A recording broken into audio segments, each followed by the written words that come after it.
প্রায় 1.5 বছর আগে এই মেয়েটার ডিভোর্স হয়েছিল। আর আপাতত সে বর্তমানে কলেজ স্টুডেন্টদের শিক্ষকতা করে। তবে একদিন একজন প্রতিবেশী রিকোয়েস্টে সে নিজের বাসায় এনে একটা ছেলেকে পড়াতে শুরু করে। কিন্তু ছেলেটা ধীরে ধীরে বই খাতার বদলে নিজের টিচারের প্রেমে পড়ে যায়। ছেলেটা তাকে প্রপোজ করে, এমনকি এক সুযোগে তার সাথে ঘনিষ্ঠ হওয়ার চেষ্টাও করে, যেখানে পরিস্থিতিটাই এমন হয়ে যায় যে ছেলেটাকে সে কিচ্ছু বলতে পারে না। বিষয়টা একটু অস্বস্তিকর শোনা গেলেও সিনেমাটা কিছু শিক্ষণীয় বিষয় আপনাদের সামনে তুলে ধরবো, যা আপনার জানা উচিত, বিশেষ করে যদি আপনি ক্লাস 9, 10 অথবা কলেজের স্টুডেন্ট হয়ে থাকেন। তাহলে সিনেমাটা আপনার চিন্তাধারা কিছুটা বদলে দেবে। বলছিলাম 2023 সালে মুক্তিপ্রাপ্ত একটা মালায়ালাম ড্রামা সিনেমা ক্রিস্টি এর সংক্ষিপ্ত বিবরণ। আর এখন গল্পটা আমি আপনাদের একদম প্রথম থেকে শোনাবো। তাহলে চলুন শুরু করা যাক আজকের গল্প। এই ছেলেটার নাম রয়, বয়স মাত্র 19 বছর। কিন্তু লেখাপড়া নিয়ে বলতে গেলে ক্লাস 10 পর্যন্ত সে কোন রকমের লেখাপড়াটা টেনে সিস্টে পার করেছে। আর এখন সে কলেজে পড়ে, কিন্তু সেটাতেও তার মন নেই। আর কলেজ থেকে তার নিজের বাসা অনেক দূরে থাকার কারণে বর্তমানে সে তার খালার বাসাতেই থাকে। সেখান থেকে যাতায়াতের সুবিধা হয়, কিন্তু এই যে ছেলেটা লেখাপড়ার পেছনে তার পরিবারের এত ঝামেলা পোহাচ্ছে, সেখানে তার কোনো নজর নেই। সে ঘুরে ফিরে সময় নষ্ট করবে, এটাই তার স্বপ্ন। আর নর্মালি বলতে গেলে কলেজে ওঠার পর এমন ছেলেদেরকেই বেশি দেখা যায়। বলতে ভুলে গিয়েছি, রয়ের একটা শখ আছে, যেটা হলো সে যে কোনো প্রোগ্রামে বন্ধুদের সাথে পারফর্ম করতে পছন্দ করে। এই বিষয়গুলোতে সে খুবই ওস্তাদ। প্রতি সপ্তাহে কোনো না কোনো জায়গায় তার বন্ধুরা মিলে নাচ গানে পারফর্ম করে, আর সারা রাত পার করে তার খালার বাসায় এসে ঘুমিয়ে পড়ে। পরদিন কলেজেও যায় না। এটাই হলো তার জীবন। যে বিষয়টি নিয়ে রয়ের মা আর খালা দুজনেই বিরক্ত। তাই আজকে রয়ের এসব কাণ্ড কারখানা সম্পর্কে জানতে পেরে তার মা খুবই রাগ করে। রয়কে সে আর খরচ করে লেখাপড়া করাবে না, তাকে কাজে লাগিয়ে দেবে। এজন্য বাড়ি নিয়ে যেতে এসেছে। কিন্তু সেখানে রয়ের খালা তাকে বোঝায়, এখন মাথা গরম করিস না, আর মাত্র 6 মাস সময় আছে, তারপর তার ফাইনাল পরীক্ষা। অন্তত পরীক্ষাটা দি। আমার পরিচিত একজন টিচার আছে, আমি রয়কে ওনার কাছে পাঠাবো, তারপর যা হবার হবে। যা শুনে এবারের মতো রয়ের মা বাসায় চলে যায়। তারপর একটা দিন পার হয়ে যায়। পরদিন রয় তার খালার কথা মতো সেই টিচারের বাড়িতে প্রাইভেট পড়তে যায়। এখনো সে টিচারকে চেনে না। তবে তখনই একজন মহিলা এসে দরজা খুলে জানায়, তুমি আমার মেয়ের কাছে পড়তে এসেছো তাই না? তুমি একটু বসো, আমি ওকে ডেকে দিচ্ছি। তবে ভেতরে যাওয়ার পর দেরি হচ্ছিল বলে রয় একটু ভেতরে দেখতে যায়। আর সেখানে সে তার নতুন টিচারের রুমে গিয়ে দেখতে পায় একটা মেয়ে উস্কো খুস্কো চুল নিয়ে পুরো ঘর নোংরা করে একেবারে বেপরোয়া ভাবে কি যেন করছে। রয় অন্তত এটা বোঝা যায় এই মেয়েটা অন্য কেউ নয়, তার নতুন টিচার, কারণ ঘরে তো আর কেউ নেই। আর এইটা বুঝতে পেরে কোনো কিছু চিন্তা না করে সে ঘর থেকে বেরিয়ে যায়। তারপর সাইকেল নিয়ে ফেরত চলে যায় তার বাসায়। যা দেখে টিচারের মা অবাক হয়। ছেলেটা না বলেই চলে গেল। বাসায় গিয়ে রয় তার খালাকে জানায়, খালা, আমার মনে হয় এই টিচারের কোনো মানসিক সমস্যা আছে। আমি পাগলের কাছে পড়তে যেতে পারবো না। যে নাকি নিজের ঘর গুছিয়ে রাখতে পারে না, সে আবার আমাকে পড়াবে কিভাবে? আর তার এই কথা শুনে তার খালা ভাবে যে সে আজও আবার হয়তো কোনো বাহানা করছে। তাই রয়ের কোনো কথা না শুনে সে বলে দেয়, এবার তোমার কোনো বাহানা চলবে না। আমি বলেছি তার কাছে তুমি পড়তে যাবে, তার কাছেই যাবে, কোনো কথা চলবে না। যাই হোক, ঘটনা একদিন সামনে এগিয়ে যায়। সামনে যেহেতু পরীক্ষা, প্রত্যেকটা পোলাপানের মতো রয়ও তাদের গ্রামের একটা চার্চে প্রার্থনা করতে যায়। হ্যাঁ, তারা খ্রিস্টান পরিবার থেকে। আর সেখান থেকে বের হওয়ার সময় একটা মেয়ে রয়কে ডাক দেয়। রয় তার কাছে যায়, আর তখন মেয়েটা জানায় তার নাম ক্রিস্টি। আর খুব সম্ভবত তোমার নাম রয়, তাই না? রয় স্বীকার করে। তখন ক্রিস্টি জানায়, আমার মা বলেছিল তুমি গতকাল আমার সাথে দেখা করতে এসেছিলে, তাহলে না বলে চলে গেলে কেন? আর এই শুনে রয় বুঝতে পারে এই ক্রিস্টি হলো তার নতুন টিচার। গতকাল যার সাথে সে দেখা করতে গিয়েছিল আর যেই মেয়েটাকে সে পাগল ভেবে চলে এসেছিল, এই হলো সেই ক্রিস্টি। কিন্তু সে ভাবতেও পারেনি এমন ম্যাচিউর আর সুন্দরী একটা মেয়ে তার টিচার হবে। রয় তার কাছে সরি বলে। তাই ক্রিস্টি তাকে জানিয়ে দেয় গতকাল যা হয়েছে আগামীকাল থেকে রেগুলার টিউশন নিতে আসবে। এই বলে তাকে বাড়ি পাঠিয়ে দেয়। এখন ক্রিস্টি সম্পর্কে বলা যাক, সে বর্তমানে একজন কলেজের টিচার, অবশ্যই অনেক সিনিয়র। তার থেকে বড় বিষয় হলো 6 বছর আগে তার বিয়ে হয়েছিল, কিন্তু গত বছরেই ক্রিস্টি তার হাজবেন্ডকে ডিভোর্স দিয়েছে, কারণ তার হাজবেন্ড তাকে রেগুলার টর্চার করতো। পরদিন সময় মতো রয় ক্রিস্টির কাছে প্রাইভেট পড়তে আসে, যেখানে ক্রিস্টি রয়কে তার বইগুলো নিয়ে আসতে বলেছিল, কিন্তু রয় শুধু তার একটা ডায়েরি নিয়ে এসেছে, যেখানে সে বিভিন্ন শায়রি আর কবিতা টবিতা লিখে রাখে। আর বোঝা গেল রয় এতই দুর্বল স্টুডেন্ট যে তার কলেজের 1.5 বছর পার হয়ে গিয়েছে, কিন্তু এখনো সে একটা বই পর্যন্ত কেনেনি। বাসা থেকে বই কেনার জন্য তাকে যে কয়বার টাকা দেওয়া হয়েছে, সে সেই কয়বার টাকাগুলো তার বন্ধুদের সাথে নষ্ট করেছে। আর এই বিষয়গুলো বুঝতে পেরে ক্রিস্টি রয়ের ব্যাপারে একটা ধারণা নিয়ে নিল। যাই হোক, সেদিন তাদের লেখাপড়ার থেকে বেশি ইন্ট্রোডাকশন ভালো হয়।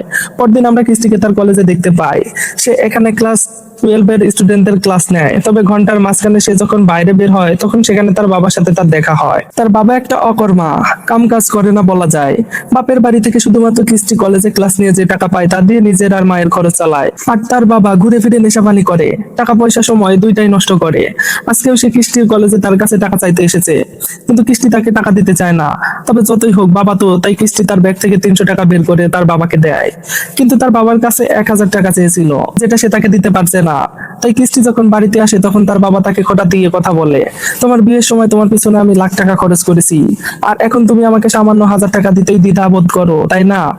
ঠিক আছে, মনে রাখবো, বিয়ের পর তোমার প্রতি আমার দায়িত্ব তো শেষ হয়ে গিয়েছিল, কিন্তু এখনো তো এখানেই পড়ে আছো আমার বাড়িতেই। আর এই বিষয়টা নিয়ে বাবার সাথে সে ঝগড়া লাগিয়ে দেয়, কারণ কিস্তির বিয়ের সময় সে তার বাবাকে বারবার বলেছিল সে আরো লেখাপড়া করবে, নিজের পায়ে দাঁড়াবে, তারপর বিয়ে করবে। কিন্তু তার বাবা তখন তার কোনো কথাই শোনেনি, আর এই বিয়ের কারণেই তার জীবনটা যেন নষ্ট হয়ে গেল। এর জন্য কিস্তি তার বাবাকেই দোষারোপ করে। আর এই সকল বিষয় ভেতর থেকে রয় শুনতে পায়। পাশাপাশি কিস্তির কাছে রেগুলার পড়তে আসার কারণে দুজনের মধ্যে লেখাপড়া বাদেও যে টুকটাক কথাবার্তা হয়, আর সেই সকল বিষয়ে রয় কিস্তির ব্যাকগ্রাউন্ড এবং তার বর্তমান হাল হলিকত সম্পর্কে জানতে পারে।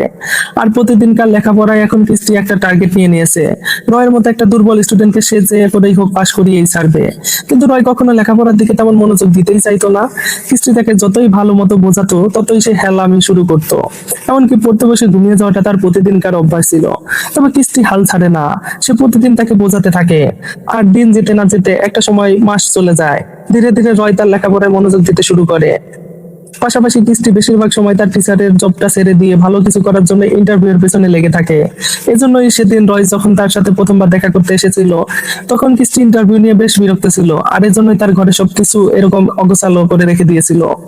একদিন রয় যখন তার কাছে পড়তে আসে তখন কিস্তি একটা কাজে ব্যাংকের উদ্দেশ্যে বের হচ্ছিল, এজন্য আজকে তাকে পড়াতে পারবে না। তাই কিস্তি রয়কে নিজের সাথে করে ব্যাংকে নিয়ে যায়, কারণ রয়ের বাবা মার সাথে সে দেখা করতে চায়। ব্যাংকের কাজ শেষ হলে রয় তাকে তার বাবা মায়ের সাথে দেখা করাতে নিয়ে যায়। সেখানে রয়ের মা তাকে তার ছেলে সম্পর্কে জিজ্ঞেস করে, কি মনে হয় ম্যাম, আমার ছেলে কি পাশ করতে পারবে? তখন কিস্তি একদম আত্মবিশ্বাসের সাথে তাকে কথা দেয়, আপনার ছেলেকে পাশ করানোর দায়িত্ব আমার, চিন্তা করবেন না। তারপর দুজনে আবার বাসে করে তাদের বাড়ির দিকে রওনা হয়। বাসে আজ প্রথম রয় কিস্তিকে একটু সাহস করে তার বিয়ে এবং তার হাজবেন্ড সম্পর্কে জিজ্ঞাসা করে। সে জানতে চায় তার হাজবেন্ডের সাথে কি হয়েছিল, তাদের মধ্যে ডিভোর্স কেন হয়েছিল। আর এই কথা শুনে কিস্তি চুপচাপ থাকে, কোনো কথা বলে না। তবে তারপর টপিক ঘুরিয়ে দুজনে অন্য বিষয় নিয়ে কথাবার্তা শুরু করে। আর এই সময়টাতেই রাস্তায় আড্ডা দিতে থাকা রয়ের কিছু বন্ধুরা রয়কে কিস্তির সাথে দেখতে পায়। তাদের বন্ধু একটা মেয়ের সাথে এত হাসি খুশি ভাবে কথা বলছে। তাছাড়াও কিস্তির সাথে এতদিনে রয়ের বেশ ভালোই ফ্রি একটা ভাব তৈরি হয়েছে। আর তারপর সেদিন বিকালে রয় যখন তার বন্ধুদের সাথে দেখা করে তখন সেখানে সবাই মিলে রয়কে খেপাতে শুরু করে। আর বন্ধু বান্ধবের বিষয়টা তো বুঝতেই পারছেন, তারা তাকে এমনটা বলে যে কিরে তোর আগে লেখাপড়ায় একটু মন বসতো না, ইদানিং দেখি ভালোই লেখাপড়ার দিকে মনোযোগী হয়েছিস, কারণ কি তোর ওই সুন্দরী ম্যাম তোর সাথে আবার কোনো চক্কর চলছে না তো? আর তাদের এসব কথা শুনে রয় কিছুটা রেগে ওঠে, তাদেরকে জানিয়ে দেয় এটা ফাজলামো করার বিষয় না, সে শুধু আমার টিচার, আর সে আমার সাথে বন্ধুর মতো কথা বলে, জাস্ট এতটুকুই। এই বলে সে ওখান থেকে চলে যায়। তবে বোঝা যায় ইদানিং বিষয়টা নিয়ে রয়ের মনে কিছু না কিছু পরিবর্তন হতে শুরু করেছে। তার কিছুদিন পর একদিন কিস্তি যখন তার কলেজে ছিল তখন রয় তার বাসায় এসে কিস্তির পুরোনো একটা সাইকেল বের করে। সাইকেলটা কিস্তির খুব পছন্দ ছিল, ছোট একটা সমস্যার কারণে পড়েছিল বলে রয় সাইকেলটা ঠিক করতে শুরু করে। আর কিস্তি যখন কলেজ থেকে এসে তার পুরোনো সাইকেলটা ঠিকঠাক দেখতে পায় তখন সে খুব খুশি হয়। সেদিন কিছুটা রেস্ট করে দুজনে নিজেদের সাইকেল নিয়ে এদিক ওদিক ঘুরতে বের হয়। এক সময় দুজনে তাদের এলাকার কিছুটা দূরে এক সমুদ্র পাড়ে পৌঁছায়। আর এখানে রয় কিস্তিকে প্রথম একদম মন খুলে হাসতে দেখে। আর ছোট ছোট কিছু বিষয় থেকে রয়ের মনে কিস্তির জন্য যে টিচারের জায়গাটা ছিল সেটা পরিবর্তন হতে শুরু করে। আর বিষয়টি খুবই স্বাভাবিক, কারণ একটা ছেলে অথবা একটা মেয়ের জন্য এই বয়সটা খুবই সেন্সিটিভ। কোনো কিছু বোঝার আগেই তারা মনের ভেতরে এমন কিছু অনুভূতি জাগতে শুরু করে দেয় যেগুলোর কোনো সেন্স হয় না। কিস্তি যেখানে তার সাথে এত ফ্রি হচ্ছে, রয় তার লেখাপড়ায় মনোযোগী হয়। অবশ্য বিষয়গুলোকে কিস্তির মন থেকে উপভোগ করছে, কিন্তু রয় এটাতে একটু অন্যরকম ভাবে দেখতে শুরু করেছে। সে তার মনে তার টিচারের জন্য নতুন একটা ফিলিংস ডেভেলপমেন্ট শুরু করে দিয়েছে। আর এই বিষয়গুলোর উপর ভিত্তি করে রয় তার সময় পার করছিল। আর বলছিলাম না, আজ পর্যন্ত কলেজের খরচ এবং বই খাতা খরচের জন্য সে তার বাসা থেকে যে টাকা পেয়েছে কোনোটাই তার লেখাপড়ার পেছনে খরচ করেনি। অবশ্য সেটা অন্য কিছুতেও সে খরচ করেনি, বরং এতদিন জমিয়ে রেখেছিল। আর পাশাপাশি বন্ধুদের থেকে এমনকি বাসা থেকে কিছু টাকা নিয়ে রয় একটা সেকেন্ড হ্যান্ড বাইক কিনে ফেলে। অবশ্যই এই বিষয়টা তার বাবা মা আর আন্টি সবাই রয় তাকে শোনায়, কিন্তু সেগুলো পাত্তা না দিয়ে সে তার বাইক নিয়ে সোজা কিস্টির সাথে দেখা করতে চলে আসে। তখন কিস্টি তার এক বান্ধবীর বিয়েতে যাওয়ার জন্য রেডি হচ্ছিল। তার বাইক দেখে কিস্টি খুব খুশি হয়, জিজ্ঞাসা করে টাকা কোথায় পেলে। তবে রয় মিথ্যা বলে বলে তার খালা নাকি তাকে পরীক্ষায় ভালো রেজাল্ট করা সত্ত্বেও এটা কিনে দিয়েছে। সেদিন রয় কিস্টিকে তার বাইকে করে সেই বান্ধবীর বাসায় ড্রপ করতে যায়। আর অনুষ্ঠান শেষ হলে সন্ধ্যা হলে রয় আবার কিস্টিকে পিক করতে চলে আসে। আসলে ছেলেটা এসব করছে কিস্টির প্রতি একটা আলাদা অনুভূতি থেকে। তার মনে প্রেম প্রেম ভাব শুরু হয়েছে, সে টিচারকে পছন্দ করতে শুরু করেছে এই জন্য। কিন্তু এই বিষয় নিয়ে কিস্টি কিচ্ছু জানে না। সেদিন বাসায় ফিরতে ফিরতে বৃষ্টি শুরু হয়। দুজনে বৃষ্টিতে ভিজতে ভিজতে বাসায় আসে।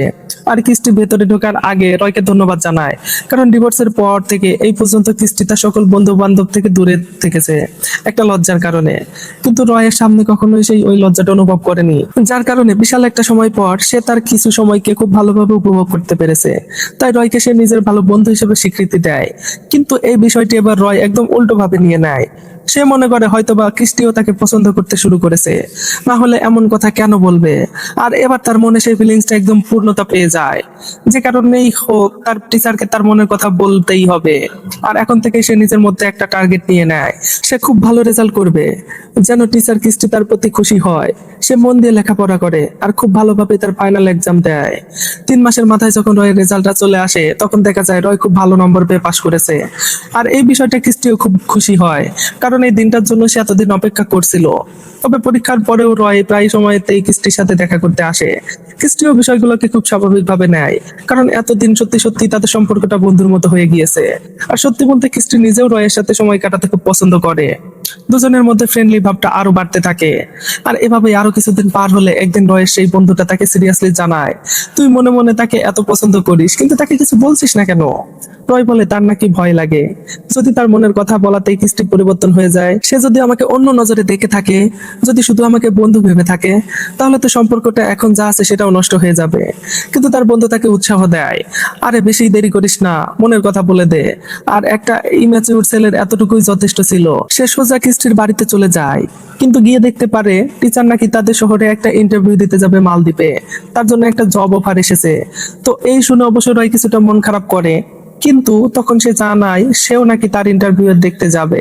তাই কিস্টিও তেমন কিছু না ভেবে রয়কে নিজের সাথে নিয়ে যায়। একজন সাথে থাকলে তো ভালোই হয়, তাই না? কিস্টি সেখানে খুব সুন্দর ইন্টারভিউ দেয়। আর কাজ শেষ হলে তারা যখন বাসে করে বাড়ি ফিরছিল, সেখানেই রয় সাহস করে কিস্টিকে তার মনের কথা বলতে শুরু করে। বলে, আমি আপনাকে অনেক পছন্দ করি। আর এই কথা শুনে কিস্টিও খুশি হয়ে তাকে জানায়, আরে বোকা, আমিও সেটা জানি, আমি নিজেও তোমাকে পছন্দ করি, তুমি আমার ভালো বন্ধু। তবে এখানেই রয় তাকে সরাসরি ভাবে বলে দেয়, আসলে ম্যাম, এই পছন্দ সেই পছন্দ নয়, আমি আপনাকে বিয়ে করতে চাই। আর ভাই, যারা ভিডিওটা দেখছেন পারলে কমেন্ট বক্সে তারাই কমেন্ট করেন, যারা এভাবে প্রকাশ না করলেও নিজের মনের ভিতরে এমন কিছু আজগুবি চিন্তাধারা রাখতেন। হ্যাঁ, বিষয়টা উইক হলে কি হয়েছে, এমন চেষ্টা বন্ধু আমার ক্লাসেও ছিল কয়েকটা। যাক, অবশ্য বাসের মধ্যে রয়ের এসব কথা শুনে কিস্টি তেমন কিছুই বলতে পারে না। আসলে সে কি বলবে সেটাই বুঝতে পারছে না। সে এমন একটা কথা কখনোই রয়ের কাছ থেকে আশা করেনি, তাই সে একদম চুপচাপ বসে আছে। আর এই বিষয়টা রয় নিজেও বুঝতে পারে। তার সামনের কিছুদিন পর্যন্ত সে কিস্টির সামনে আসার সাহস পায় না। তবে তার কিছুদিনের মধ্যেই কিস্টি মালদ্বীপ যাওয়ার জন্য তার সমস্ত কিছু রেডি করছিল। আগামীকাল সকালে তার ফ্লাইট, তাই সে রয়কে কল করে লাস্টবার তার সাথে দেখা করতে বলে। যতই হোক তার খুব কাছের একটা স্টুডেন্ট ছিল, তবে রয় সেদিন এয়ারপোর্টে পৌঁছাতে পৌঁছাতে দেরি করে ফেলে। ততক্ষণে কিস্টি মালদ্বীপের উদ্দেশ্যে ফ্লাইটে করে রওনা দিয়ে ফেলেছে। তারপর কিছুদিন পার হয়ে যায়। মাঝে মাঝে কিস্টি রয়কে কল করে সেখানকার পরিবেশ সম্পর্কে জানায়, তার দিনকাল কেমন চলছে সেগুলো জানায়। আসলে কিস্টি নিজেও জানে যে এগুলা এই বয়সে স্বাভাবিক, তাই সে রয়ের সাথে আগের মতোই কথাবার্তা চালিয়ে যায়। কিন্তু রয় গত বিষয়টাতে খুবই আপসেট। তার খুব একা একা মনে হয়, বন্ধুদের সাথে দেখা করা কমিয়ে দিয়েছে, আড্ডা দেওয়া বাদ দিয়েছে। মাঝে মাঝে সে তার ল্যাপটপে মালদ্বীপ সম্পর্কে সার্চ করে বিভিন্ন জিনিস দেখে। আর এভাবেই এক এক করে 5টা মাস পার হয়ে যায়। ওদিকে কিস্টি এখন প্রায় সেটেল হয়ে গিয়েছে।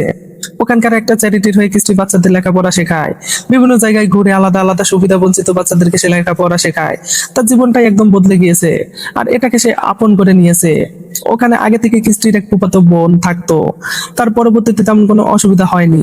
তারপর আরো 2 মাস পার হয়ে যায়। একদিন হঠাৎ রয়কে কিস্টি কল দিয়ে জানায়, আজকে তো তোমার জন্মদিন, তাই না? হ্যাপি বার্থডে, আমার এক বান্ধবী তোমার জন্য একটা গিফট নিয়ে তোমার কলেজের ক্যাম্পাসের সামনে দাঁড়িয়ে আছে, তার সাথে দেখা করো গিয়ে।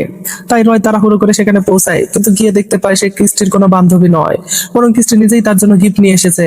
রয় তো এই দেখে অবাক হয়ে যায়, সে দেশে ফিরলো কবে? সেখানে ক্রিস্টি বলে আজকেই ফিরলাম। মূলত ক্রিস্টির কয়েকটা কারণে দেশে ফিরেছে। অনেকদিন ধরে পরিবারের সাথে দেখা হয় না, পাশাপাশি তার এক বান্ধবীর মেয়ে হয়েছে আজকে, পাশাপাশি আরো কিছু কারণে সে ছুটি কাটাতে দেশে ফিরে এলো। কিন্তু রয় তো মনে করে নিয়েছে ক্রিস্টি শুধুমাত্র তার জন্মদিন উপলক্ষে এত দূর থেকে এসেছে, তাই রয় আরো বেশি আশা করে ফেলে। রাতের বেলা রয়ের বন্ধু বান্ধবীরা তার জন্য যে পার্টির আয়োজন করেছিল সেখানে সে ক্রিস্টিকে সাথে করে নিয়ে আসে। আর সেখানে সবকিছু ঠিকঠাক মতো যাবার পর রয় ক্রিস্টিকে একটু পাশে নিয়ে আসে আর বলে তার জন্য সে গিফট এনেছে। সে খুব খুশি, কিন্তু এটা তো তার চাওয়া ছিল না। ক্রিস্টি জিজ্ঞাসা করে বলে তোমার কি গিফট দিতে পারি? তখন রয় ক্রিস্টির কাছে একটা চুমু চায়। আর এই কথা শোনার পর অবভিয়াসলি ক্রিস্টির মতো একটা মেয়ের উচিত ছিল তাকে কষিয়ে দুটো চড় মারা, কিন্তু সে তবুও ধৈর্য ধরে। আজকে তার জন্মদিন, প্রায় 7 মাস পর দুজনের দেখা, তাই সে সময়টা নষ্ট করতে চায় না। তাই কিছু না বলে গতবারের মতো সে ওখান থেকে চলে যায়। কিন্তু রাতে আবারও রয় কিস্টিকে সেই ছাদে নিয়ে আসে, আর কোনো কিছু না বলে কিস্টিকে সে নিজের দিকে টেনে নিয়ে তাকে একটা চুমু দিয়ে বসে। আর এতে করে কিস্টি এতটাই শখ হয়ে যায় যে এই ঘটনায় সে কি করবে কি বলবে কিছু বুঝতে পারে না। তাছাড়াও কিস্টির ডিভোর্সের পর থেকে তার যে একটা শারীরিক চাহিদা আছে সেটাও সে দীর্ঘ একটা সময় যাবত এক্সপেরিয়েন্স করতে পারছিল না, সেটাকে সে মিস করছিল। তাই আজকের এই ঘটনায় সবকিছু মিলিয়ে সে রয়কে এর বিপরীতে কিছু বলতে পারে না। এখানে তার কেমন রিয়াক্ট করা উচিত সেটাও সে ভুলে গিয়েছে। কিস্টি তখন চুপচাপ সেখান থেকে চলে যায়, কাউকে কিছু বলে না। এমনকি সে তখন ওখানে স্বাভাবিক আচরণই করছিল। কিস্টি তার জন্য যে গিফট এনেছিল সেটা একটা ক্যামেরা, আর রয় সেই ক্যামেরা দিয়ে প্রথম কিস্টির ছবি তোলে। আর কিস্টির এরকম চুপচাপ থাকার বিষয়টি, এমনকি স্বাভাবিক থাকার বিষয়টি কিছু ক্ষেত্রে ইঙ্গিত দিচ্ছে যে কোনো না কোনো দিক থেকে সেও তার পাশে কাউকে না কাউকে চায়। কিন্তু রয়ের সাথে বিষয়টা সম্ভব না জেনেও সে তাকে এপ্রিসিয়েট করে। পরবর্তীতে দিনগুলোতে সবকিছু স্বাভাবিক চলতে থাকে, তাদের মধ্যে আগের মতোই কথাবার্তা হয়, এমনকি দুজনে আগের তুলনায় আরো বেশি ফ্রেন্ডলি হয়ে যায়। কিন্তু আর যাই হোক, কিস্টি একটা ম্যাচিউর হয়ে সে নিজের ভেতরে থাকা কাম ভাবটাকে সামনে আসতে দিতে পারবে না। তাই রয়কে সে জানায় এবার মালদ্বীপ গেলে সামনের 3 বছর হয়তো নাও ফিরতে পারে। আসলে সে যেহেতু বুঝতে পেরেছে রয় তাকে নিয়ে বেশ সিরিয়াস, এমনকি সেও বিষয়গুলো কিছুটা হলেও দুর্বল হয়েছে, তাই এখন সে যথাসম্ভব এই বিষয় থেকে দূরে থাকতে চায়। এমনকি কিস্টি রয়কে আগামীকাল তার বাইকে নিয়ে আসতে বলে, তার নাকি একটা জায়গায় যেতে হবে। রয় খুশি হয়ে যায়, সে কিস্টিকে নিয়ে শহরে আসে আর জানতে পারে আসলে কিস্টি তার পুরনো এক বন্ধুর সাথে দেখা করতে এসেছে। সেখানে কিস্টি সেই বন্ধুকে দেখে রয় কিছুটা জেলাস ফিল করে। এমনকি কিস্টি যেখানে রয়কে চলে যেতে বলে তার বন্ধুর গাড়িতে করে কোথায় যেন সে চলে যায়, আর এই বিষয়টি রয়ের একদম ভালো লাগে না। তাই রয় সেখানে থেকে আর ফেরত যায় না, ওখানে ঘন্টার পর ঘন্টা বসে থাকে আর কিস্টিকে বারবার কল করে, কিন্তু একটা বারের জন্য কিস্টি তার ফোন রিসিভ করে না। আর তারপর প্রায় 6 ঘন্টা পর কিস্টি তার সেই বন্ধুর সাথে কোথা থেকে যেন ভিজতে ভিজতে ফিরে আসে। এই দেখে রয় আরো চটে যায়। যাওয়ার সময় কিস্টি তার গাড়ির পেছনে ছিল, কিন্তু আসার সময় সামনের সিটে। একসাথে এত ক্লোজ ভাবে এসেছে যে বিষয়টা তার পছন্দ হয়নি। তাই সে বিরক্ত হয়ে কিস্টিকে উল্টোপাল্টা প্রশ্ন জিজ্ঞাসা করতে শুরু করে। ওই লোকটা কে ছিল? এভাবে তার সাথে তুমি চলে গেলে? এতক্ষণ কি করছো তার সাথে? আর এই কথা শুনে কিস্টি তার উপর রেগে যায়। আমি কার সাথে কি করছি না করছি এই অনুমতি তোমার কাছ থেকে নিতে হবে? এই বলে সে রেগে গিয়ে তার বাইকে করে না গিয়ে বরং স্টপেজে আসা বাসে করে ফেরত চলে যায়। তারপর দিন কিস্টি তার ব্যাগ গুছিয়ে বাড়ি সবার কাছ থেকে বিদায় নিয়ে মালদ্বীপ ফেরত যাওয়ার জন্য এয়ারপোর্টে যাচ্ছিল। সেখানে রয় তার সাথে দেখা করতে আসে, কথা বলতে আসে, কিন্তু কিস্টি তার কোনো কথা শোনে না, বরং তাকে সর্বোচ্চ ইগনোর করে দিয়ে সেখান থেকে চলে যায়। আর এই বিষয়টা রয়ের খুব খারাপ লাগে। আসলে কিস্টি ইচ্ছা করে এগুলো করছে যেন এতে করে রয় তার মধ্যকার যে অনুভূতিটা সেটাকে বদলে ফেলে, কারণ রয় যেটা চায় সেটা কখনোই সম্ভব নয়। কিন্তু এদিকে যতদিন যেতে থাকে রয় তার মধ্যকার সেই ফিলিংসটাকে আরো বাড়াতে থাকে। তার বন্ধুদের সাথে সে কথা বলে না, বেশিরভাগ সময় একা একা থাকে। এমনকি একদিন এক ট্রাভেল এজেন্সির সাথে কথা বলে জিজ্ঞাসা করে মালদ্বীপ যেতে হলে কি কি করতে হবে, অর্থাৎ সে কিস্টি যেখানে গেছে সেখানে তার কাছেই যাবে, যেখানে এজেন্সির লোকেরা তাকে জানায় তার পাসপোর্ট লাগবে, আরো কিছু দরকারি ডকুমেন্টস লাগবে, প্লাস সেখানে বিমান ভাড়া লাগবে 2,000 টাকার মতো। মোট 50,000 টাকা থাকলে সে একটি টিপ দিয়ে আসতে পারবে। যার কারণে এরপর থেকে রয় সেই টাকা জোগাড় করতে লেগে পড়ে। আর একে একে তারপর প্রায় 5টা মাস পর একদিন কিস্টির সাথে রয়ের ফোনে কোনো রকম যোগাযোগ হয়নি। এরপর থেকে রয় সেই টাকা জোগাড় করতে লেগে পড়ে। আর একে একে তারপর প্রায় 5টা মাস পার হয়ে যায়। এতদিনে কিস্টির সাথে রয়ের কোনো প্রকার যোগাযোগ হয়নি। তবে একদিন কিস্টির মাতাকে জানায় কিস্টির ভাইয়ের নাকি বিয়ে ঠিক হয়েছে। অবশ্য বিষয়টা শুরুতে জানানো হয় নাই যে কিস্টির একটা ভাই আছে, এই হলো সেই। আর যেহেতু তার সামনে বিয়ে ঠিক হয়েছে তাই কিস্টিও এখানে আসবে। এই বিষয়টা বুঝতে পেরে রয় খুব খুশি হয়। সে এখন থেকে প্ল্যানিং করতে শুরু করে। কিস্টির দেশে আসার আগেই সে তার দরকারি টাকা পয়সা ডকুমেন্ট জোগাড় করে ফেলবে। আর কিস্টি যখন ফেরত যাবে তখন তার সাথে রয় মালদ্বীপে চলে যাবে। তারপর সেখানে যে কিস্টির সাথে দিন পার করবে। আর ভাই বাংলা একটা শব্দ আছে না, পিওর মগা, শব্দটা মনে হয় এই ছেলেটার সাথেই যায়। যাই হোক, পরবর্তীতে রয় তার বাইকটা বিক্রি করে দেয়। তারপর সেই করে মালদ্বীপে যাওয়ার জন্য সে তার দরকারি টাকা পয়সা জোগাড় করে ফেলে। এমনকি কিস্তি দেশে আসার আগেই রয় ট্রাভেল এজেন্সির সাথে কথা বলে, তার সকল ডকুমেন্ট জোগাড় করে ফেলে। এখন শুধু দরকার ভিসা। ভিসা তাকে এয়ারপোর্ট থেকে নিতে হবে, কিন্তু তার জন্য মালদ্বীপের একজন পরিচিত কাউকে লাগবে। তো সে মনে মনে ভেবে নেয় যে হ্যাঁ, কিস্তিকে সে সারপ্রাইজ দেবে একদম শেষ মুহূর্তে গিয়ে। তখন কিস্তির পাসপোর্ট দেখিয়ে তার থেকে সে ভিসা নিয়ে নেবে। সেখানকার একজনের সাথে কথা বলে সে কিস্তির টিকিট বুকিং এবং কোন ফ্লাইটে যাবে সে বিষয়ে খোঁজ রাখতে বলে। কিন্তু যেদিন কিস্তির ভাইয়ের বিয়ে উপলক্ষে সে দেশে ফিরে আসে, সেখানে উল্টো রয় তাকে ইগনোর করতে শুরু করে। কিস্তি বুঝতে পারছে না তার কি হয়েছে। কিছু ঘটনা এমন ভাব করে যে কিস্তি এখানে থাকুক না থাকুক তাতে তার কিছু যায় আসে না। হ্যাঁ ভাই, এগুলা কি বলবো, অবশ্য কিস্তি এটাই চাইছিল, কিন্তু তবু সে আফসোস করে, কারণ রয় আসলে তার খুব ভালো বন্ধুর মতো ছিল। অবশ্য পরবর্তীতে রয়ের যে মালদ্বীপে যাওয়ার বিষয়টা রয়ের বাসা থেকে জিজ্ঞাসা করে, কিন্তু রয় তাদেরকে বোঝায় সে নাকি মালদ্বীপ গিয়ে নিজের একটা চাকরি জোগাড় করবে, যার কারণে বাসা থেকে পরবর্তীতে তার উপর একটা ঝামেলা আসে না। তবে ওই যে বললাম, কিস্তি বিষয়টাতে কিছুটা আপসেট যে রয় কোনো এক সময় তার ভালো বন্ধু ছিল, তাই শেষবারের মতো সে রয়ের সাথে খুব ভালো ব্যবহার করে। আর রয় নিজেও তার সাথে স্বাভাবিক হয়। সেদিন বাইক দিয়ে বাড়ি ফেরার সময় রয় তাকে জানায়, তোমার জন্য আমি একটা সারপ্রাইজ রেখেছি, আগামীকাল জানতে পারবে, বলে চলে যায়। পরের দিন এয়ারপোর্টে তার ফ্লাইটের জন্য অপেক্ষা করছিল। আসলে সবকিছু জানতে পেরে সে তার এজেন্সির ওই লোকের সাথে কথা বলে। কিস্তি যেই ফ্লাইটে করে যাবে সেই ফ্লাইটে টিকিট কিনেছিল। কিস্তি এখনো তার ফ্লাইটের জন্য আসেনি, তাই সে অপেক্ষা করছিল। ঠিক তখন সেখানে রয়ের এক পরিচিত বড় ভাইয়ের সাথে দেখা হয়। সে এয়ারপোর্টেই কাজ করে। সে জিজ্ঞাসা করে, কোথায় যাচ্ছ তুমি? বলে, মালদ্বীপ যাচ্ছি। তখন সে জানায়, তাহলে তোমার কাগজপত্র সব ঠিক আছে? কিন্তু রয় জানায় একটু পরে নাকি তার বান্ধবী আসবে, তার পাসপোর্ট দেখিয়ে ভিসার বিষয়টা ক্লিয়ার করতে হবে। কিন্তু মূলত এখনো কিস্তি এটা জানেই না যে রয় তার জন্য অপেক্ষা করছে। এই বলতে বলতে সেখানে কিস্তি চলে আসে। রয়কে দেখে সে খুশি হয়, মনে করে তাকে বিদায় জানানোর জন্য এসেছে। কিন্তু তখনই তার মনে প্রশ্ন আসে, টিকিট ছাড়া তো তাকে ভিতরে ঢুকতে দেওয়া যাবে না, কোথায় যাচ্ছ তুমি? তখন রয় বলে, আমি তোমার সাথে মালদ্বীপ যাচ্ছি। এই কথা শুনে কিস্তির চেহারা একদম বদলে যায়। তখনই কিস্তির একজন সিনিয়র আপু সেখানে চলে আসে। রয়কে দেখে সে চিনতে পারে। মালদ্বীপে থাকা অবস্থায় সম্পূর্ণ ঘটনা কিস্তি তাকে জানিয়েছিল। তাই আজকে বিষয়টা বুঝতে পেরে তিনি রয়ের সাথে খুবই শক্ত ব্যবহার করে। জিজ্ঞাসা করে, কোথায় যাচ্ছ তুমি? বলে, আমি মালদ্বীপ যাচ্ছি কিস্তির সাথে। তখন সে তাকে জিজ্ঞাসা করে, তুমি ওখানে গিয়ে কি করবে? তোমার কোনো কাজ আছে নাকি ঘুরতে যাচ্ছ? তখন সে কিছু বলতে পারে না। রয় তার প্রশ্নের কোনো উত্তর দিতে পারে না, কারণ রয় হলো এমন একটা ছেলে যে আবেগের ঠেলায় পরে সিদ্ধান্ত নিয়েছে। ওখানে গিয়ে কি করবে কি করবে না সেই লক্ষ্য নেই।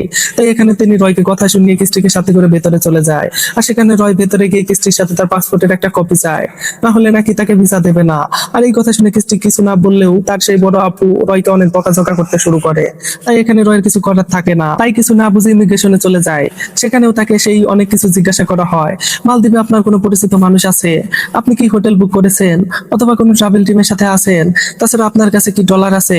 এগুলো না থাকলে আপনি ওখানে গিয়ে কি করবেন? আপনাকে তো এভাবে আমরা অনুমতি দিতে পারবো না। আর এতখানে কিস্তি তার লাগেজ নিয়ে ফ্লাইটে ঢুকে পড়েছে। রয় এদিকে ওদিকে দৌড়াদৌড়ি করে তার পরিচিত একজন মালদ্বীপে ভ্রমণ করছে এমন একজনের কাছে গিয়ে সাহায্য চায়, কিন্তু সেখানেও সে তার সাহায্য পায় না। তাই অবশেষে ইমিগ্রেশন টিম থেকে তার এই দৌড়াদৌড়ি ছুটাছুটি দেখে, এমনকি ফ্লাইটের টাইম কম, তাই বলে তাকে কোনো রকম যেতে দেয়। বলে, যদি কোনো পরিচিত মানুষ থাকে তাহলে মালদ্বীপ গিয়ে সেখানকার বিষয়গুলো মিটিয়ে নেবেন। ভেতরে গিয়ে সে আবারও কিস্তির সাথে কথা বলার চেষ্টা করে, কিন্তু এবার কিস্তি নিজেই রয়কে একদম ইগনোর করতে শুরু করে। সে এমন ভাব করে সে রয়কে চেনেই না। আর কিছু না বলেই সে ফ্লাইটে উঠে পড়ে। তখন এই বিষয়টা দেখতে পেয়ে রয়ের সেই পরিচিত বড় ভাইটা তাকে সাজেশন দেয়, আমি বুঝতে পেরেছি তোমার আসল উদ্দেশ্য কি, কিন্তু আমার যত মনে হয় মেয়েটা তোমাকে পছন্দ করে না, বাদ দাও, নিজের জীবনের দিকে ফোকাস করো, ফিরে যাও। কিন্তু তার কোনো কথা না শুনে রয় ফ্লাইটে উঠে পড়ে। আর তার পরবর্তী সময়টাতে থেকে মালদ্বীপে পৌঁছে যায়। সেখানে এয়ারপোর্ট থেকে নিজের বাড়ি ফেরার সময়টাতে কিস্তি রয়কে একটাবারের জন্য ঘুরেও দেখে না। এমনকি রয় নিজেও এগুলো মানতে পারছে না সে কেন এমনটা করছে। ওখানে কিস্তি একের পর এক সকল কাজ শেষ করে বেরিয়ে যাচ্ছিল। আর তখনও রয় এয়ারপোর্টে চেয়ারে বসে থাকে, কারণ তার কাছে ভিসা নাই। একজন পরিচিত মানুষের দরকার এর জন্য। এক সময় সে কান্নাকাটি করতে শুরু করে, যা দেখে সেখানকার সকল স্টাফ তাকে জিজ্ঞাসা করতে আসে, কিন্তু রয় করে কথা বুঝতে পারে না। তখন তার কান্নাকাটি দেখে কিস্টিও এক সময় ফিরে আসে। সেখানকার সকল স্টাফ জিজ্ঞাসা করে, আপনি কি তাকে চিনেন? কিন্তু কিস্টি অস্বীকার করে। সেই স্টাফদের জানিয়ে দেয় উনি সম্ভবত দেশে ফেরত যেতে চাইছেন, ফেরত পাঠিয়ে দিন। তবু রয় কারো কথা মানে না। আর কিস্টি যখন সেখান থেকে বের হয়ে যেতে ধারে, তখন রয় সেখান থেকে উঠে তার দিকে দৌড় শুরু করে। আর এতক্ষণ এমনিতেই তার আচার আচরণের ব্যাপারে সবাই কিছুটা সন্দেহ করছিল, আর এখন তার এভাবে দৌড় দেওয়া এয়ারপোর্টে পুলিশ ভিন্ন চোখে দেখে, তাকে ধরে ফেলে আর মারধর করে। সে কি কোনো টেরোরিস্ট নাকি? আর বাইরে থেকে ভেতরকার হইগুলো শুনতে পেয়ে ক্রিস্টি আবারও বাইরে থেকে ভেতরে চলে আসে। রয়কে তখন ওখানকার সিকিউরিটির আওতায় নেওয়া হয়েছে। তাই ক্রিস্টি ওখানকার লোকদের সাথে কথা বলে তাদেরকে বোঝায় এই ছেলেটাকে আমি চিনি, ওর সাথে আমার কোনো পার্সোনাল কোনো সম্পর্ক নেই, তবে ও ভুল করে না বুঝে পরিবারের সাথে ঝগড়া করে এখানে চলে এসেছে। তাই আপনাদের কাছে আমার রিকোয়েস্ট, ওকে রিটার্ন টিকিট করে পাঠিয়ে দিন। তাই ক্রিস্টির কথা অনুযায়ী পরবর্তীতে এয়ারপোর্ট কর্তৃপক্ষ রয়কে আবার একটা রিটার্ন ফ্লাইটে করে নিজ দেশে পাঠিয়ে দেয়। আর যারা সবেমাত্র কলেজে উঠেছো বা 9-10-এ পড়ো তাদেরকে বলি, এই বয়সে নিজেদের কন্ট্রোল করতে শেখো। বেশি আবেগ ভালো না, আবেগ সেখানে লাগাও যেখানে দরকার আছে। এই বলদের পরিণতি সম্পর্কে তো দেখলে অন্তত শিক্ষা নিয়েও যে ফাও আবেগ বাড়িয়ে লাভ নেই, প্র্যাকটিক্যাল হতে শেখো। আর আসলে সিনেমাটা এখানেই শেষ। অবশ্য কোনো অফিসিয়াল এন্ডিং তো হলো না, কিন্তু না বুঝে আবেগের বশবর্তী সিদ্ধান্ত নেওয়ার পরিণতি সম্পর্কে জানা গেল। এজন্যই মূলত সিনেমাটা এক্সপ্লেনেশন করলাম যে এই বয়সটা হলো ভুল করার আর ভুল থেকে শিক্ষা নেওয়ার।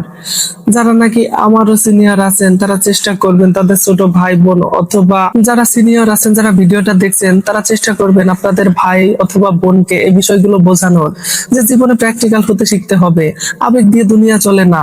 আর সিনেমার এই রয় ক্যারেক্টারকে দেখে সত্যিই বলতে হয় আমার কোনো সহানুভূতি না বরং হাসি পায়। পরবর্তীতে সে কিস্তির দেওয়া সেই গিফটের ক্যামেরা নিয়ে ঘুরে ফিরে বেড়াতে থাকে, কিন্তু কিস্তিকে পায় না। না বুঝে সিদ্ধান্ত নিলে আপনাদের সাথেও এমনই হবে। তাই বি কেয়ারফুল। নতুন হলে সাবস্ক্রাইব করুন আর লাইক করুন। অবশেষে ভিডিওটা আপনি এ পর্যন্ত দেখেছেন সেজন্য আপনাকে ধন্যবাদ।